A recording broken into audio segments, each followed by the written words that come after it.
Bonjour.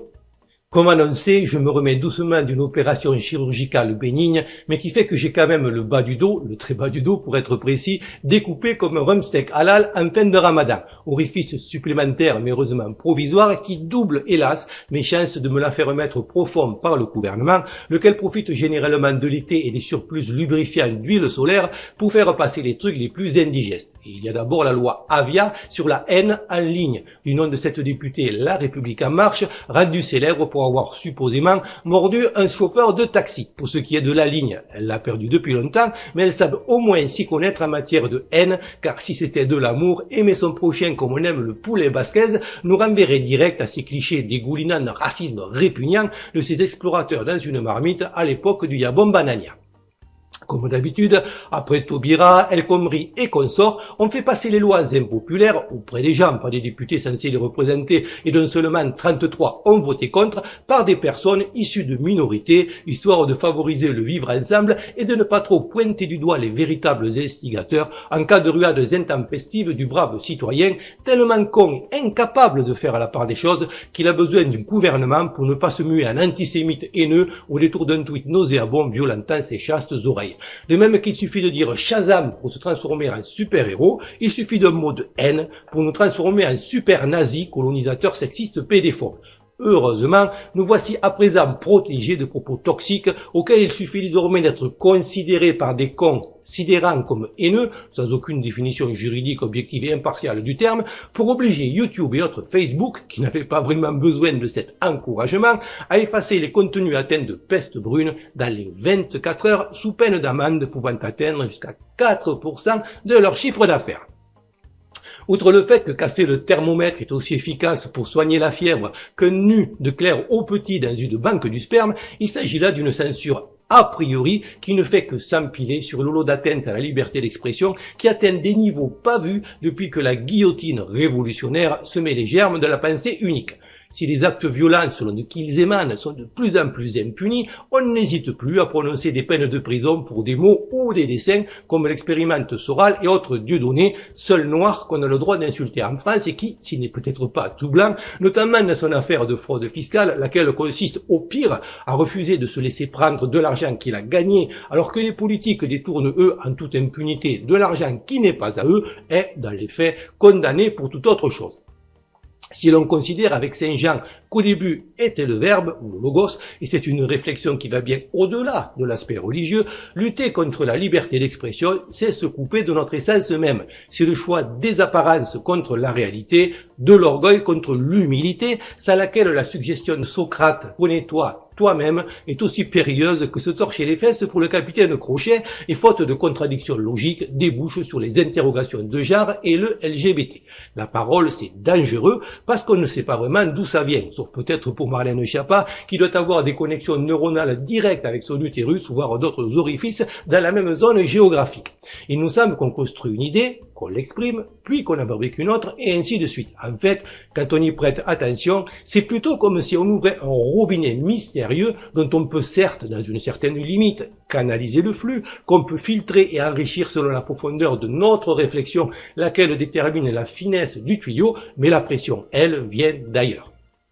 Les idées ne sont rien d'autre que de l'énergie qui, faute de mieux, et en dépit des dénaturations intrinsèques à nos moyens imparfaits de communication et de conceptualisation, a besoin de passer par la parole ou l'écrit pour affecter notre réalité. Et si notre but collectif est de devenir autre chose que de simples blattes consommatrices qui bouffent, défèquent et se reproduisent, avec l'espérance de vie d'une pile alcaline dans la table de chevet d'Emmanuel Macron, nous devrions tendre à limiter ces dénaturations au lieu de les augmenter par la censure, ce qui passe par ouvrir en grand le robinet de la liberté d'expression, de même qu'on laisse toujours couler un peu avant de se servir un verre d'eau au dit robinet, verre qui n'en reste pas moins subtilement aromatisé aux hormones, issu de toutes ces pilules contraceptives évacuées dans les urines et qui nous reviennent recyclées après, selon une étude britannique, avoir rendu transgenre 1/5 des poissons mâles. Toujours est-il que ce qu'on laisse passer par les canalisations des réseaux sociaux n'est plus que de l'eau morte provenant du même réservoir putride et recyclé de la bien-pensance morale.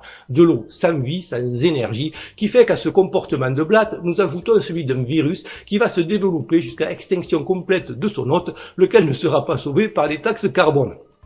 Sachant que, à l'opposé, vivre en harmonie avec la nature n'est pas la solution non plus, car sans évolution technologique appropriée, nous sommes condamnés à mourir avec la Terre, que ce soit dans 10, 100 000 ans ou 1 million d'années, selon que nous soyons frappés par un astéroïde ou que le Soleil, regardant la Lune avec trop de concupiscence, voit sa température augmenter, à moins que plus trivialement nous succombions aux conséquences des bombes à retardement chimiques, biologiques et nucléaires que nous avons enterrées un peu partout, sans préoccupation pour les générations futures. Rien de tout cela ne se résoudra sans une totale liberté d'expression nécessaire pour, première étape, dénoncer et mettre à bas les élites qui n'œuvrent ni dans l'intérêt des peuples, ni dans celui du concept foireux d'humanité qu'ils nous vendent. Au début était le verbe donc, et à la fin était Schiappa, qui ne propose rien moins qu'un Grenelle sur les violences faites aux femmes, sauf celles faites aux femmes gilets jaunes sur ordre de son gouvernement. Visiblement, seule la crainte d'empiéter sur quelques copyrights nous a évité un Nuremberg. Le mâle blanc hétéro, visiblement pas encore assez castré et faute de statistiques ethniques permettant de déterminer la part halogène des auteurs des décès déplorés, devenant le nouveau nazi, la bête immonde à abattre. Le gouvernement, incapable, à supposer qu'il le veuille, de lutter contre le chômage ou de réparer les 25 000 ponts qui menacent de s'effondrer en France, devait bien trouver quelque chose pour justifier son existence et ses généreux émoluments, si possible en nous divisant sur les sujets sociétaux, histoire d'éviter qu'on finisse par se mettre tous d'accord, façon gilet jaune du début, pour se débarrasser une fois pour toutes de cette mafia parasitaire dont on sait désormais que, même si de par son ridicule elle peut sembler n'être qu'un sujet de plaisanterie inoffensif, elle est capable, en France, et non plus seulement en Afrique et au Moyen-Orient, de tuer, mutiler, gazer, violenter ses opposants politiques, juste pour se maintenir en place et permettre à des deux rugis de s'empiffrer en bande organisée et de vider les caves de l'Assemblée en notre santé, à moins que, dans un souci écologique, il n'ait juste anticipé et tenté de remédier à une future surpopulation de homards due au réchauffement climatique. Saisir la baballe qu'on nous tend sous l'angle de la logique et du bon sens sera perçu, et c'est le but recherché, par toute adhérente à l'idéologie qui est devenue le féminisme, comme une tentative de minimiser le problème, et par toute femme qui a souffert dans sa chair de ce genre de pratique comme une insulte. Toujours le même combat de l'émotion, présenté à tort comme marque de notre humanité alors qu'elle est ce qu'il y a de plus animal en nous, contre la raison qui ferait de nous des monstres alors qu'elle est justement ce qui nous distingue de l'animal, sachant qu'il est toujours possible d'humaniser après coup une décision logique, mais jamais de rendre logique une décision humaine. Fidèle au en même temps macronien, il semblerait donc que les femmes qui sauvent l'univers dans les productions hollywoodiennes et qui terrassent des gars 3 fois plus gros qu'elles en talons aiguilles et sans ruiner leur dernier ongle, soient certes les égales des hommes, mais que les violences qui leur sont faites soient plus graves que celles qu'elles infligent, car c'est bien connu, les hommes ne se prennent jamais le contenu bouillant d'une poêle ou d'une casserole en pleine face, et j'ai rêvé tous les objets plus ou moins oblongs ou tranchants qui m'ont été jetés dans un périmètre dangereux par de néanmoins charmantes personnes, irritées par les difficultés que j'avais durant mes jeunes années, comme, même si ça n'excuse rien, la plupart des musiciens, avec le concept de monogamie. La violence pouvant par ailleurs ne pas être forcément physique, et quand, à la fin d'un repas, on vous sort en vous posant le paquet de morts au ras sur la table, c'était bon, mais monsieur au cas particulier, c'était du bluff, croyez-moi, ça fait drôle. Et je passe sur le harcèlement moral et l'instrumentalisation des enfants qui peuvent pousser certains hommes au désespoir. Tout ça pour dire que, comme le montrent les statistiques sérieuses, c'est plutôt 50-50 et qu'il y a deux faces à la pièce aussi déplorables l'une que l'autre. En outre, même si le fantasme nourrit les téléfilms ou séries B américains, il est plutôt rare que le parfait gentleman se transforme du jour au lendemain en un individu violent. Généralement, si elles sont honnêtes, beaucoup de femmes admettent que le côté bourrin et sanguin de leur conjoint s'était déjà manifesté au début de la relation et qu'au lieu de tourner les talons, elles ont été séduites ou sécurisées par la chose et qui, lorsqu'elles se retournent contre elles, n'est alors, sans pour autant l'excuser, et à l'instar de ces hommes qui se font avoir pour n'avoir focalisé leur attention que sur certaines parties charnues de leur conjointe, que la conséquence d'un manque évident de discernement dans le choix de leur partenaire, sachant, chose qui n'a pas pu leur échapper au bout d'un moment, que, généralement, ces hommes sont de faux sanguins, et contrairement à des hommes virils qui n'hésitent pas à rentrer dans le lard de n'importe qui et n'ont pas de ressentiment refoulé, eux se contrôlent très bien face à plus fort qu'eux, se défoulant seulement sur les plus faibles. De plus, voter de nouvelles lois dans un monde qui s'effondre et dans lequel, en attendant le retour à la loi de la jungle, la sécurité basique des citoyens, tous sexes confondus, n'est plus assurée, c'est un peu comme mettre un panneau interdit aux mouches au lieu d'installer une moustiquaire. Passons également sur la réforme de la fonction publique, censée nous vendre l'idée que nos problèmes viennent du statut de nos fonctionnaires, qu'on s'ingénie par ailleurs à empêcher de fonctionner pour après dire qu'ils sont inefficaces et qu'il faut privatiser, et que le fait de les remplacer, sans toucher aux causes, par des précaires, détruisant ainsi au passage la seule niche d'emploi officiellement et honteusement réservée aux Français, serait par je ne sais quel tour de passe-passe, et selon la même logique consistant à privatiser les aéroports de Paris, de nature à améliorer la situation. Je ne peux donc encourager, sans illusion mais l'espoir fait vivre, tous ceux qui ne sont pas contents et qui le peuvent, à monter à Paris sans gilet jaune le 14 juillet, histoire de chanter la sérénade à Macron à la face du monde, sachant que tout sera fait pour que la populace soit maintenue à distance des caméras des médias dominants.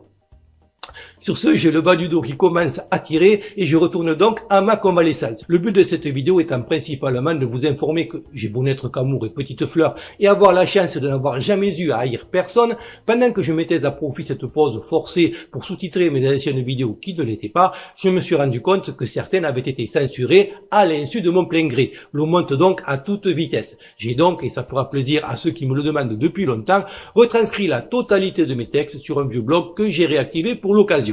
Le nombre de vidéos étant considérable, j'ai automatisé une partie du boulot avec des macro-commandes et des scripts, dont je n'exclus pas que vous trouviez quelques coquilles de ci, de là. Vous trouverez le lien dans la description, ainsi que celui de mes chaînes secondaires que je vous conseille de noter quelque part, sachant que si cette chaîne était supprimée, avant de passer à autre chose, je ferai une synthèse écrite en PDF afin, pour ce que ça vaut, qu'il subsiste une trace à l'intention de ceux qui seraient intéressés et que, grâce à ces liens, vous puissiez la récupérer. Comme d'habitude, je n'ai pas la prétention de détenir la vérité, juste, tant qu'on me laisse faire, de susciter la réflexion par un discours honnête, logique et argumenté, sans autocensure. Je ne filtre aucun commentaire et cette chaîne par principe n'est pas monétisée et ne fait pas appel aux dons. Si vous voulez me soutenir, faites-le en likant, commentant et pour les plus courageux en partageant mes vidéos afin de toucher un plus large public en espérant que ça puisse contribuer à faire avancer les choses. Merci encore à tous pour votre fidélité et vos encouragements et à bientôt, j'espère.